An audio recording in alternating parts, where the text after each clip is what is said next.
Giovanni Jean de Sperati, October 14, 1884 – April 28, 1957 was an Italian stamp forger. Robson Lowe considered him an artist. Citation needed, and even professional stamp authenticators of his time attested to the genuineness of his work. Sperati created what he called a lever door, which he boasted of in his autobiography, and which contained 239 favorable opinions as to the genuineness of his forgeries from numerous experts, including Dr. Edward Dino in the Royal Philatelic Society, London. Early life. Sperati was born 1884 in Pistoia, Italy, though he spent a large part of his life in France, where he adopted the name Jean. Sperati retained his Italian passport throughout his life and always considered himself an Italian.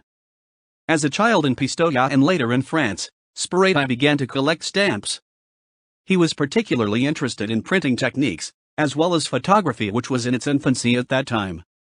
Relatives owned a postcard factory as well as a paper mill. Through this, Jean de Sperati was able to obtain copious knowledge of photographic processes, print technology, and chemicals.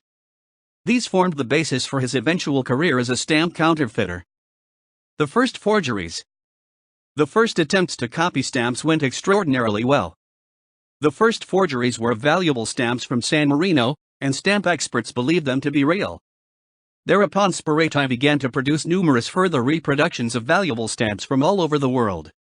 This eventually resulted in well over 500 master-quality forgeries from more than 100 different stamp-issuing agencies. In 1942, for the first time in his life, Sperati came into conflict with the law. A shipment marked as valuable from Sperati to a stamp dealer in Lisbon, Portugal, was intercepted by French customs. It contained several falsified German stamps. They charged him with exporting capital without a license and trying to avoid customs payments. He protested his innocence, and explained to the police that it contained only copies of valuable stamps, which he himself had prepared, whereupon the police called in the country's best stamp experts to clear up the facts of the case. These experts came to the judgment that the stamps in question were all originals, and very valuable ones at that.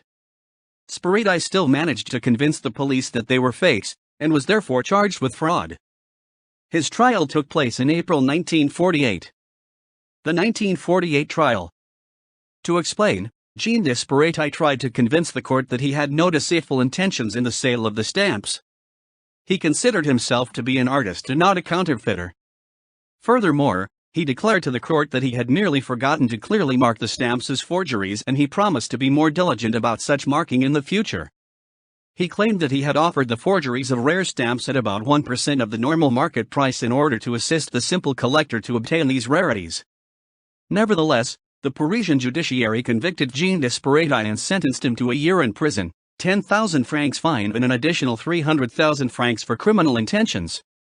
The Parisian judiciary did not convict him on the basis of the imitation, but rather because of Sperati's deceitful intentions. He was convicted in April 1948.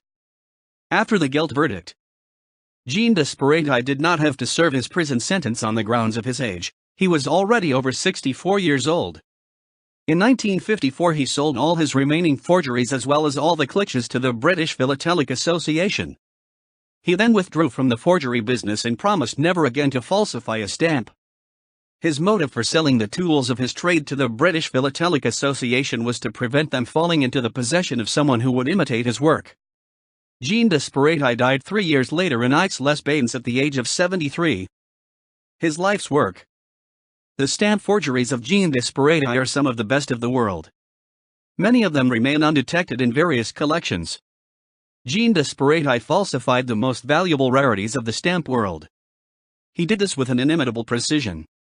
A Sperati forgery is far from worthless. They obtain high prices as special collectibles. Jean de Sperati paid great attention to the accuracy of the postmark when falsifying the stamps. Therefore, postmarks found on his forgeries are limited to those of larger cities. Sperati's forgeries are currently valuable in the philatelic market. It likely produced more than 5,000 forgeries. Citation needed.